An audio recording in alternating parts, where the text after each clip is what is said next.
because we're taught to be protectors and providers, we think that we have control over like everything. Yes. Because we're like ingrained with the messaging that you're supposed to be a leader. You lead your family. Yeah. We equate leadership with control. Yes. And because of that, when we have moments where we really realize we absolutely have no control over the situation, it causes anxiety. Because it's like, oh shit, I can't control this. What the hell do I do? All I know how to do is control things. Like, I'm supposed to be in control. That's why I talk about God so much on the platform, bro. Yep. Because, bro, once you realize you don't have control over stuff, it literally will drive you crazy unless you have a higher source that you have faith in. Yep. You can be a leader of a school.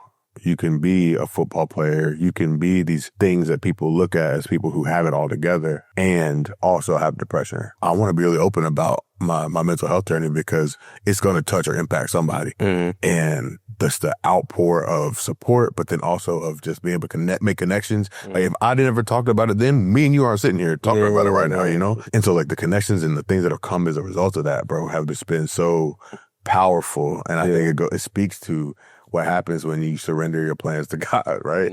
I'm glad to be able to share about it because it's a constant journey, man. Yeah. And like what that looked like 6-7 years ago to what today is completely different. And what it's going to look like 7 years from now is going to look very different. I'm glad that I'm able to have certain skills and different things to be able to cope and be able to help other people do that. Finding a therapist can be hard. Like finding that fit and that match is hard. But originally I remember being like, it's not for me because I haven't found the right person or preference that I have. And then when I found the right person or that felt like a good fit, there was a moment of just like, okay, this is what I need. This is what person that I need because they're pushing me and challenging me in ways that I didn't expect. And one of the ways that they challenged me was like, to their point, and what I've struggled with is trying to control the actions, feelings, thoughts of other people. You can't do that. And as much as it's well-intentioned, I genuinely want people to be at peace. I want them to be happy. I want them to do those things. I'm not in control of that. Yeah. I'm not. And sometimes I think I could do things that can help to that. But then also if I'm doing that, why am I trying to do that? Why is it important for me that people feel a certain way? I'm able to surrender and be like, oh, whatever. Yeah. But in other areas, I'm not. And like, how do I continue to do that? As a student athlete, or as a student, you're being affirmed for like, hey, I did this on this test, or I did this on this paper. It was good. It was not good. There's a letter grade associated to it. As an athlete, you're being affirmed for what you've done on the field, et cetera, et cetera. But like when you're a leader, you're very rarely getting affirmation or validation for what you did. And as a type of leader that I am, I'm more often than not being like, when things are good, it's everybody else. They did those things. The teachers did those things. The kids did those things. The family did those things. The system was set up to be able to do that thing. But then when things are bad, it's my fault. I think that I struggle with understanding that God put us here for a reason. God loves all of us, like intentionally, beautifully, and wonderfully made. I struggle with those like moments in which I don't feel seen or I don't feel valued or I don't feel affirmed, then whatever I'm doing is not enough. That's something I'm wrestling with. And I think that spiritually, mentally, emotionally, I'm wrestling with those things because why am I seeking that external validation? And why am I seeking confirmation that I'm worthy or I'm of value or what I'm doing is enough when I know that I've done all that I possibly can do? I think a lot of people struggle with that. Yeah. I'm glad I'm able to articulate it. Doesn't mean I'm not still like really struggling with it. But I'm able to like, at least able to name it. He's been the best father I could ever imagine. I think that I'm the man that I am because of who my mom is, but also very much so because of the man that he is.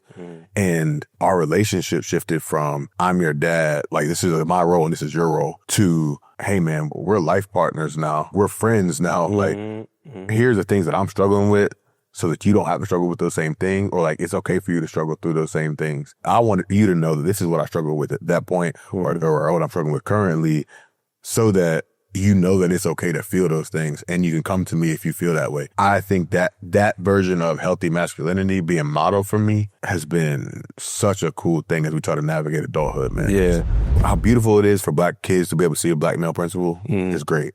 But also it's equally important for these little white kids to see what a Black man is. Right. What a Black man isn't. The person that you look to as your principal or as a person who's a leader, who's loving, who's nurturing, who's firm, who's all these different things for you is a Black man. And like that changes what their perception of Black people are just as equally and just as strongly. And so I think that's a really cool thing that I enjoy. I think for other Black men who are doing this work, man, like receive the development, receive the support, ask for it, advocate for it because you deserve it and you need it. But then also like, I know how much we're needed in this work.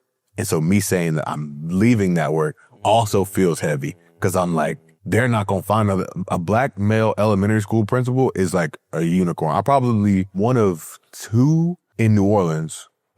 How do we create more people that like that? How do we make the job sustainable for them to be able to continue doing this work? How are they compensated fairly? How are they developed intentionally to allow for more Black children to have access to Black teachers and Black educators, especially Black male educators? Yeah.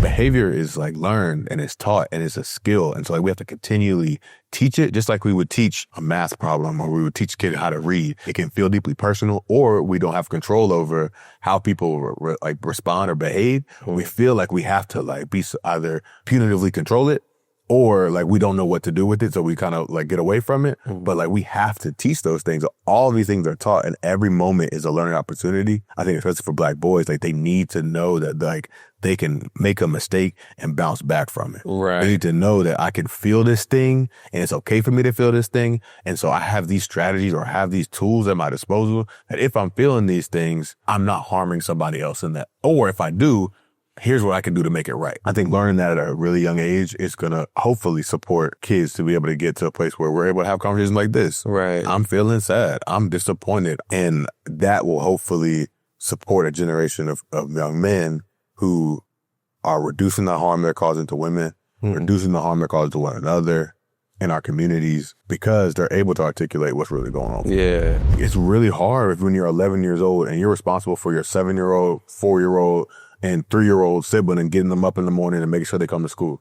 If you have to carry all that, then you're in class and you don't understand what's happening in the class and you're just laying there and trying to like have a moment of peace for yourself and your teacher's sitting there pressuring you and saying, hey, wake up, you're not doing XYZ or I'm kicking you out of class. Like that's a lot to be holding on to in that little developing brain, right? What I try to attempt to do for our educators is like help meet kids where they are. It's how am I training or supporting adults to understand here's how we can meet kids where they are. But if this boy is tired and needs a nap, let that little boy have a nap. And I'm not saying that we're going to lower the academic expectation on this kid, but what this kid has going on outside of home, like this is the safest place for him right now. So let him sleep right here. Put him in my office. Let him take a nap today. Like it's not going to be an everyday thing, but today this is what this little boy needs. It's creating the systems and structures for Black boys to be able to experience their range of emotions and feel those things and have the tools in their toolbox. Like those things are the things that I enjoy doing, but then also it's like so important that we create for them so that they're not having to navigate a system that is actively trying to hold them back. It sucks. Right? It's hard. Like what you're feeling right now does not feel good. And it's okay it doesn't feel good. At the same time, you're not by yourself. It might feel like you're by yourself and everyone around you may not understand like what you're feeling, but there are people out here that do. The only way you find those people is if you're able to articulate what's going on with you. Because if you don't do so, no one's going to know. But if you're able to express like how you're feeling, bro, there's someone out here that can connect with you that can make sure that you're okay and get you back to feeling how you want to feel or even better than you could expect to feel. And so I really want you to know that you're not alone. You're not by yourself. You're completely valid for feeling the emotions you're feeling. And it's okay. It sucks. Like it's hard, bro. But at the end of the day, there are people who can help. And you got to be able to receive it. You got to be able to ask for it because nobody's going to do that for you.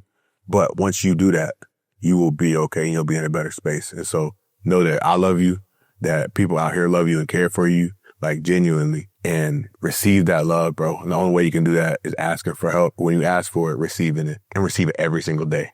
Because today might not be the day that you feel ready to receive it, but you got to receive it soon or you're not going to get any better.